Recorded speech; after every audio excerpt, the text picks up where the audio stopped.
get the answers you want, but you're certainly gonna get the answers you need. Today's question comes from someone who's very near and dear to my heart. It's my very own brother, Stephen. Stephen lives in Oklahoma.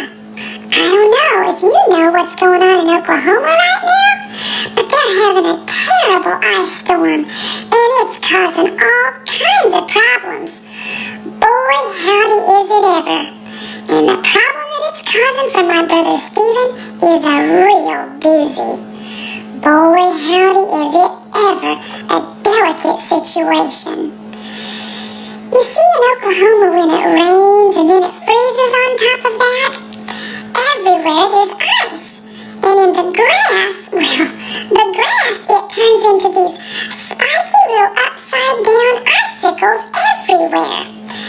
That's uncomfortable for most people in general, but for pets especially. Now, Stephen has a dog, and it's one of those long-bodied, short-legged little dogs that are so unfortunate they're called dachshunds. The most unfortunate dog there is, in my opinion. Those little legs of theirs, if you really even can consider them true legs, they're more just like short little, stubby little nubbin legs. Well, they make such a spectacle of themselves trying to get up on a sofa or anything. They're just all the time getting high-centered on things, and it's kind of pitiful. But we love them anyway. Well, Stephen has a dog named Red, and Red's a stubborn animal. Well, Stephen has had to take him out a time or two to go do his foo-foo business out in the yard, and as I said, the yard is just covered with these little upside-down, spiky little pointy icicles everywhere.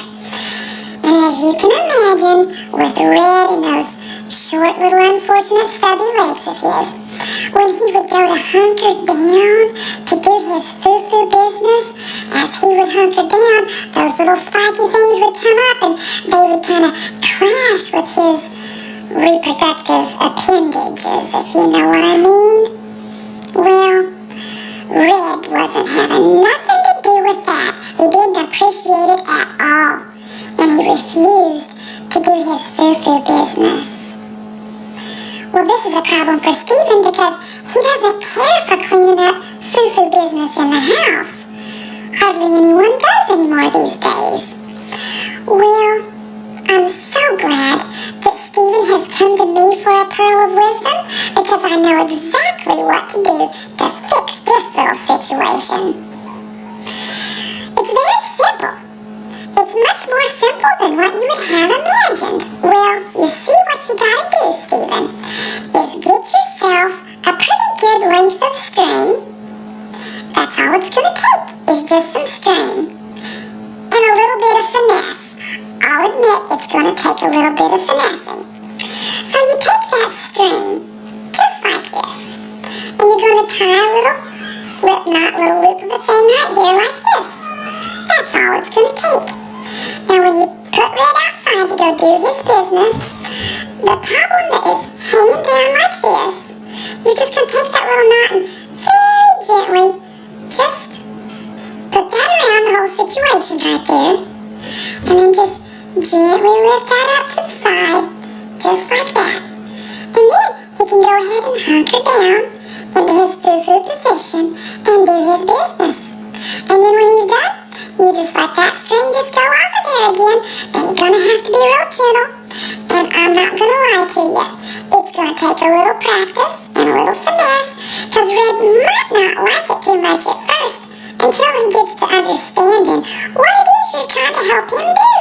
He might not understand it, but he'll get it after a little practice. So you just hang in there. That little wiener dog, he's going to get the idea sooner or later.